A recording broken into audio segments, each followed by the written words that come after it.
All right, what's up guys? I'm back in Central Rock Gym Rochester. And I'm back with Sean and Jordan. So today's episode, I wanted to talk about lead head and the art of taking a whipper.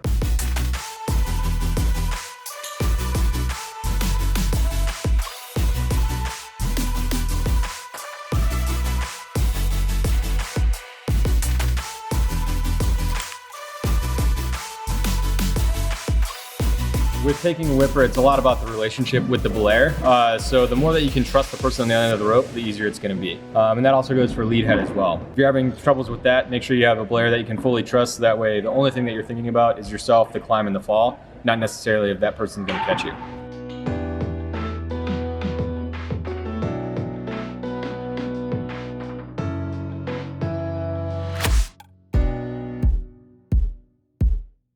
So lead head is how comfortable you are when you're on lead climbing terrain. So that's when you're dragging the rope up behind you and clipping into quick draws as you go. You can have good lead head and not be thinking about, basically taking a larger fall than you would on top rope, or you can have really bad lead head and that would be the only thing that you're focusing on. So you're gonna be over gripping, not focusing on the climb, not being in the moment, and then probably falling because of it.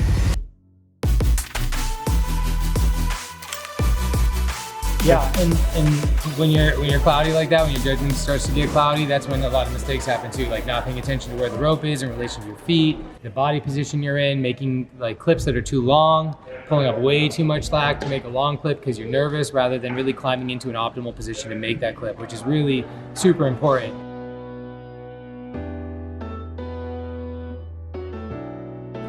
All right, so what are we thinking, 13 or? Just to give you guys like a really good example of a good clean lead fall, obviously we're picking some overhanging terrain here. The less likely you are to take kind of like a harder fall into the wall. But of course the belayer is going to play a huge role in all of that. So doing what's called a soft catch, which I'll let Jordan catch up with you.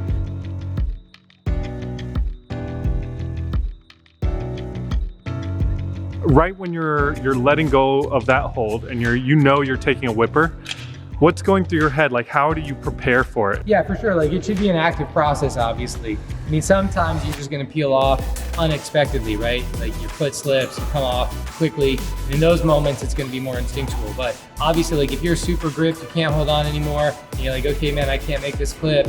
I'm gonna have to just take a fall here.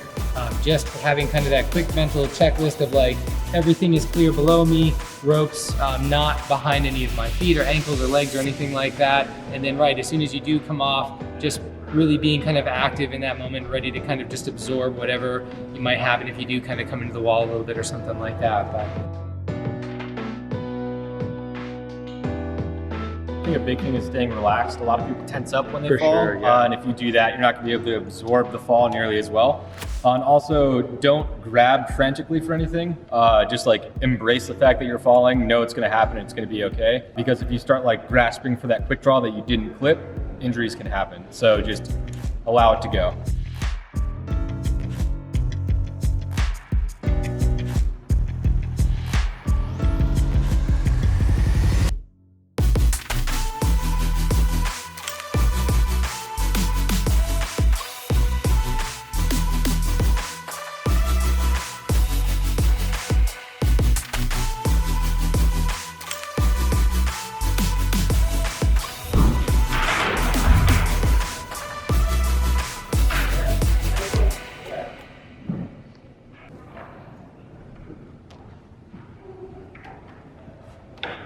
cool. The other thing that we didn't really mention, but it was probably pretty apparent, is like size difference between your climber and belayer. Pretty big deal. Jordan and I are pretty comparable in size. If I had like my 10-year-old blame me on that, and she wouldn't be, but you know what I mean? Probably would have pulled her up a lot further.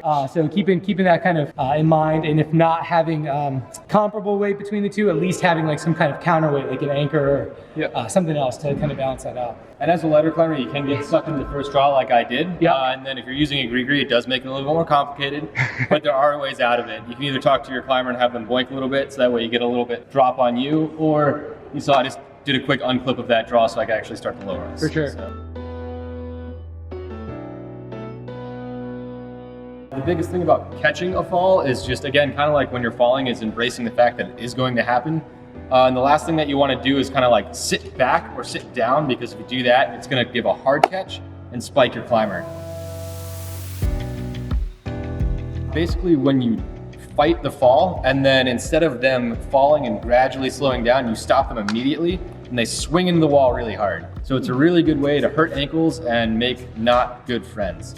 So depending on the weight difference is gonna determine how much you have to jump. Like, I don't like saying jump because people get the wrong idea and they're like fully leaping into the air. It's honestly just in my ankles that I just kind of like spring with it just a little tiny bit. For sure. Knowing that you were a little bit heavier than me, but not by much. And you do that at the point when he's about to... Feel him start to tug on this. Like, I can feel the rope go in my left hand first because that's the top hand.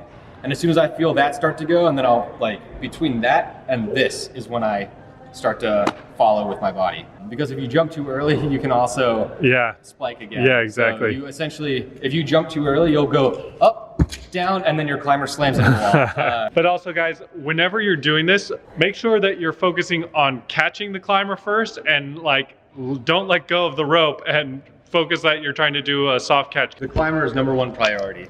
They would much rather get spiked as opposed to hit the ground. Yeah. Yeah.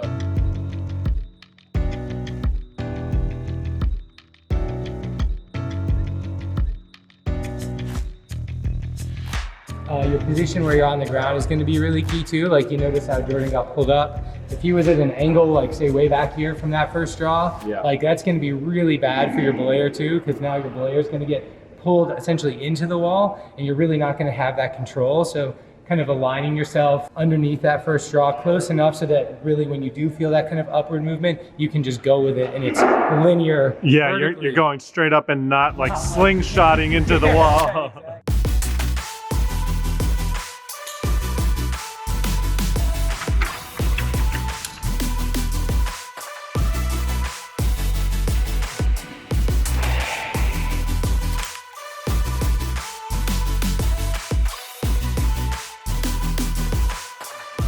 All right, guys, thanks so much for helping me out again, and I'll catch you guys later. All right, see you. Thanks, Alex. All right. Thanks for watching. Don't forget to like and subscribe. See ya.